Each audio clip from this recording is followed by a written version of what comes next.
Welcome back from spring break, my first grade biologist.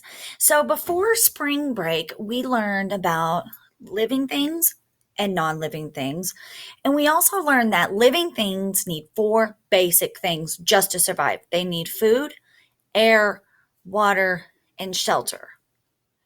But where do they get the food, the shelter, the kind of water that they need? So, today's objective, we are going to learn about ecosystems. An animal needs its ecosystem and the right one in order to be able to survive. So, what's an ecosystem? Well, an ecosystem is a community of living things and non living things in their environment. I know it sounds confusing, it will make sense in a minute. And another way to say an ecosystem is an area in which living and non living things depend on each other. That's going to be very important next week when we learn about food chains, but let's get started. Okay, so it might make more sense now. A desert is an ecosystem. So you see the camel, where do you think he gets his food? Would a camel survive in the ocean? That's an ecosystem. No, it would survive in the desert. It survives on the food from the desert, the kind of water in the desert. These cactuses, those are living things, plants depend on the kind of water, the kind of precipitation, the kind of soil that a desert has. There's snakes. And then you see a little rat. So I have a question for you.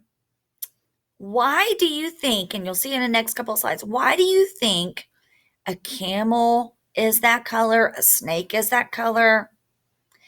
And actually, I'm so sorry, it's a sand mouse. Why is it that color? So a desert is an ecosystem, and these living and non-living things depend on each other in the desert to survive. The next one, what is this ecosystem? It's an ocean. And so look at all the colors. Why do you think the sea turtle is that color? Or why is the fish those colors? So the ocean is an ecosystem. A camel, a bear, a dog would not survive in the ocean, but these animals do. They rely on the ecosystem of the ocean to supply its food, its kind of water, in order to survive, and also the shelter. If you think of Finding Nemo, they lived in the anemone, and that was their shelter to survive in that ecosystem. Here is a forest. A forest is an ecosystem. Stay for a moment. Why do you think the frog, that snake, that looks different than the one in the desert, and that bear is that color? How does their skin covering or their body covering help them survive? But all of these creatures will only survive in the ecosystem of the forest. It supplies them with the food that they need, the water that they need, the shelter that they need. So the forest is also an ecosystem. Is it making sense now what an ecosystem means? Hope so.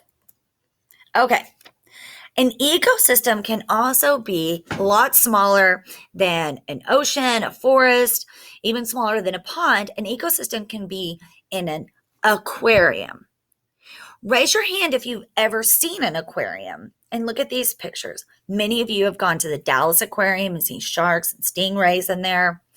Many of you may have seen or have an aquarium in their home.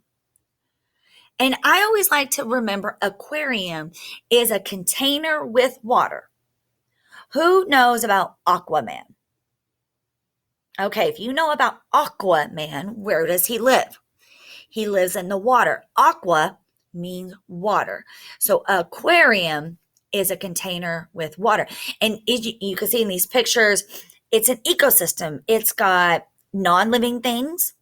It's got living things. It's got plants in that ecosystem.